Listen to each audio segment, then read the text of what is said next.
আসসালামু আলাইকুম। সবাই কেমন আছেন? আশা রাখছি সবাই ভালো আছেন। আজকে একটি কুর্তি কাটিং এবং সেলাই দুটোটা পর্ব আপনাদের সঙ্গে শেয়ার করছি। তো ফার্স্টে আমি এখন ব্যাক পার্ট কাটিং করছি। তো কুর্তি কাটার ক্ষেত্রে অবশ্যই দুই পার্ট আলাদা আলাদা নিতে হয়। তো আমি পাশে এখানে 12 ইঞ্চি নিয়েছি, আর টোটাল পাশে লম্বা পাশ হবে 24 ইঞ্চি, বা 24-এর অর্ধেক হচ্ছে 12, এবং লং আমি টোটাল নিচ্ছি 43 ইঞ্চি, এবং 2 ইঞ্চি আমি এক্সট্রা সেলাই করার জন্য নিচ্ছি। আর কুর্তি কাটিং করার ক্ষেত্রে অবশ্যই সবসময় ব্যাক পার্ট আগে কাটিং করে নেবেন। তাহলে চলুন আমরা ভিডিওটি না টেনে শেষ পর্যন্ত দেখে আসি, এবং ভালো লাগলে অবশ্যই লাইক, কমেন্ট, শেয়ার এবং সাবস্ক্রাইব করে পাশে থাকবেন।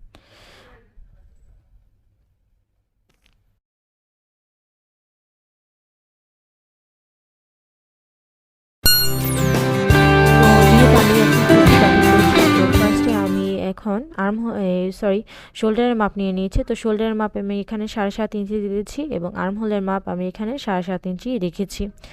আর এখানে বডির মাপ হচ্ছে আমার 40 ইঞ্চি টোটাল। তো 40-এর 4 ভাগের 1 ভাগ হচ্ছে 10, আর 10-এর সঙ্গে আমি 2 ইঞ্চি এক্সট্রা সেলাইয়ের জন্য নিয়েছি। এবার আমি আর্ম হোলের মাপ অনুযায়ী একটা শেপ দিয়ে দিচ্ছি হাতার।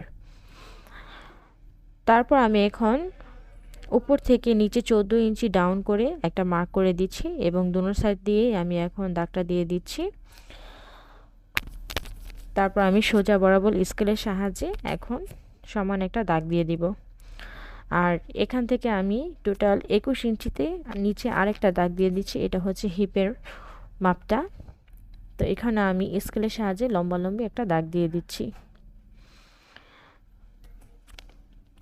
তো এবার আমি যেহেতু আমার সব কিছু সমান আছে, আমি সেটিং করে একটু দেখে নিলাম মাপ মেপে। তো এখন আমি যেহেতু ফিটিংয়ের মাপ এখানে আমার 36 ইঞ্চি, এবং 36 4 ভাগে এক হচ্ছে 9 ইঞ্চি। তো আমি 9 ইঞ্চিতে মার্ক করে দিচ্ছি, এবং 2 ইঞ্চি এক্সট্রা আমি সেলাইয়ের জন্য নিচ্ছি। মনে রাখবেন, আমরা সচরাচর সেলাইয়ের ক্ষেত্রে 1 ইঞ্চি নিই, এবং আমরা এখানে কুর্তি কাটিংয়ের ক্ষেত্রে আমি 2 ইঞ্চি নিচ্ছি, এবং হিপও আমরা সেম একই বডির সমান রাখছি। 10 ইঞ্চি দিয়ে 2 ইঞ্চি এক্সট্রা আমার সেলাইয়ের জন্য নিয়ে নিলাম। এবার আমরা এই দাগগুলোকে সমান করে দাগ টেনে দেব।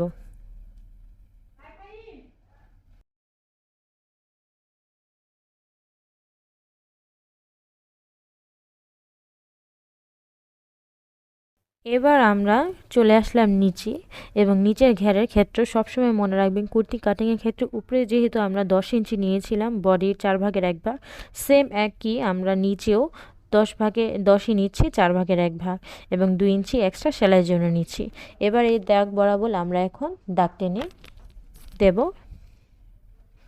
তো এখন আমি কাটিং করে নিচ্ছি। আশা রাখছি আপনাদের কাছে আমার এই কুর্তি কাটিং এবং স্টিচিং দুটোটা পর্বই ভালো লাগবে, এবং যদি কোনো ধরনের কোয়ারিজ থাকে অবশ্যই আমাকে কমেন্ট বক্সের মাধ্যমে জানিয়ে দেবেন।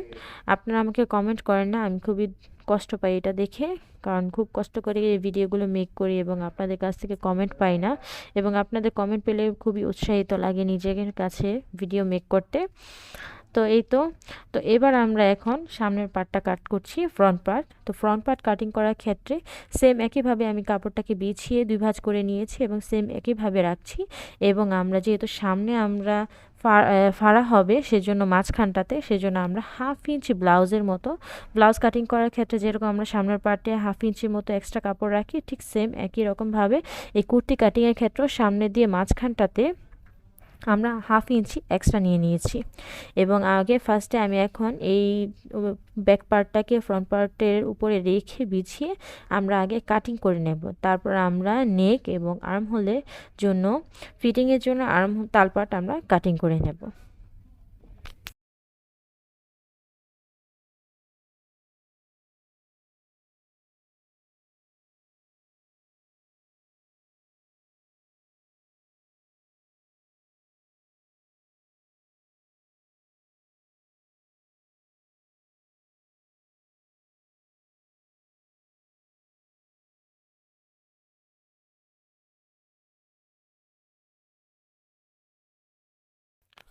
তো আমার কাটিং করা হয়ে গেছে। এবার আমরা নেকের মাপটা নিচ্ছি, এবং নেকের মাপ সেহেতু সামনের পার্ট একটু 3 ইঞ্চি দিচ্ছি ডিপ, এবং আমরা 2.5 ইঞ্চি দিচ্ছি পাশে। এভাবে করে আমরা একটা গোল রাউন্ড শেপ দিয়ে দিলাম। এখন আমি কাটিং করে নিচ্ছি। এই কাটিংটা করার পর আমি মাঝখানটাতে কাটিং করে নেব। যেহেতু কুর্তির মধ্যে মাঝখানটাতে ফাড়া হবে এই কুর্তিটাতে, সেহেতু আমি এখানে মাঝখান বরাবর একদম সমান করে কেটে নেব। তারপর আমি আর্মহোল এখানে তালপাট কাটিং করব। যেহেতু সামনের পার্টে তালপাট কাটতে হয়, এটা আমরা সবাই জানি, সেজন্য আমরা এখন তালপাট কেটে নিচ্ছি। 1.5 ইঞ্চির মতো ভিতরের দিকে ডিপ করে দিয়ে এখন আমি তালপাটের কাটিং করে নেব।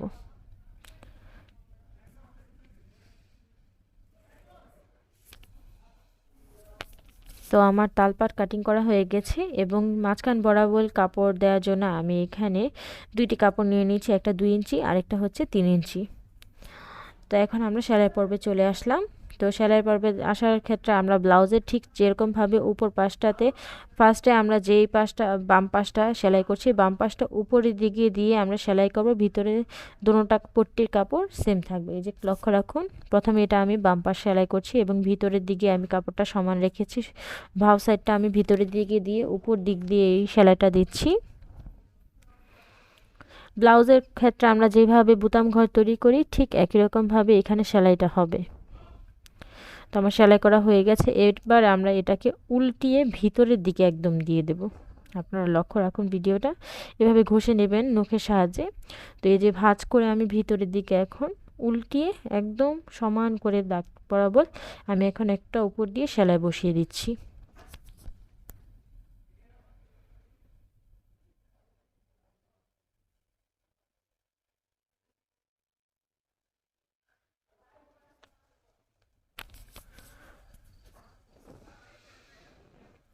তো আমার সেলাই করা হয়ে গেছে। এবার আমি ডান সাইডটাকেও সেলাই করে নিচ্ছি এবং ডান সাইডের ক্ষেত্রে নিচের দিকে পট্টির কাপড়টা হবে এবং নিচে হবে ভাঁজ সাইড, উপরের দিকে ভাঁজ সাইড থাকবে, উল্টো সাইডটা আপনারা লক্ষ্য রাখুন। আশা রাখছি আপনারা ভিডিও দেখলে বুঝতে পারবেন। এখানে আমরা 1/2 ইঞ্চি মতো রেখে সেলাই করে নিচ্ছি। তারপর উপর দিকে ভাঁজ করে আমরা সেলাইয়ের উপরে এই যে যেই সেলাইটা দিচ্ছি এই সেলাইয়ের বরাবর এনে আমরা সেলাই করে দেব। ঠিক যেমন আমরা ব্লাউজের ক্ষেত্রে সেলাই করি ঠিক সেম একই রকম হবে সেলাইটা। তো আমার হয়ে গেছে, আপনারা লক্ষ্য রাখুন আমি কিভাবে করি। এই যে ভাঁজ করে এই সেলাইয়ের বরাবর আমরা সেলাইয়ের উপরে আমরা এই সেলাইটা বসিয়ে ভাঁজ করে এভাবে বসিয়ে দেব। এই যে দেখুন সেলাইয়ের উপরে আমি সেলাইটা করছি।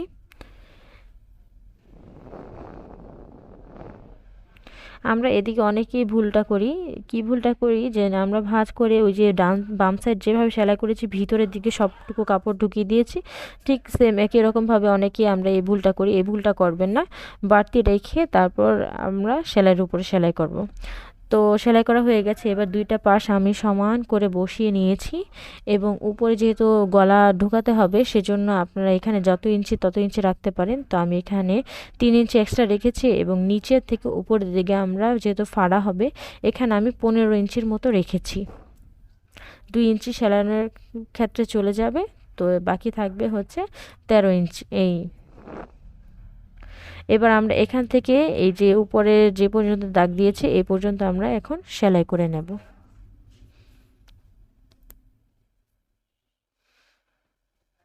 তো এই যে দেখুন আমার সেলাই করা হয়ে গেছে। এবার আমরা দোনোটা পার্ট একসঙ্গে জোড়া লাগিয়ে নেব। তো আমার জোড়া লাগানো হয়ে গেছে। আমি আলাদাভাবে দুইটা ভিডিও ক্রিয়েট করেছি। একটা হচ্ছে হাতার কাটিং এবং সেলাই দোনোটা এই কুর্তিটার, এবং আলাদাভাবে আমি নেকের ডিজাইনটাও কি দিয়েছিলাম সেটাও শেয়ার করেছি।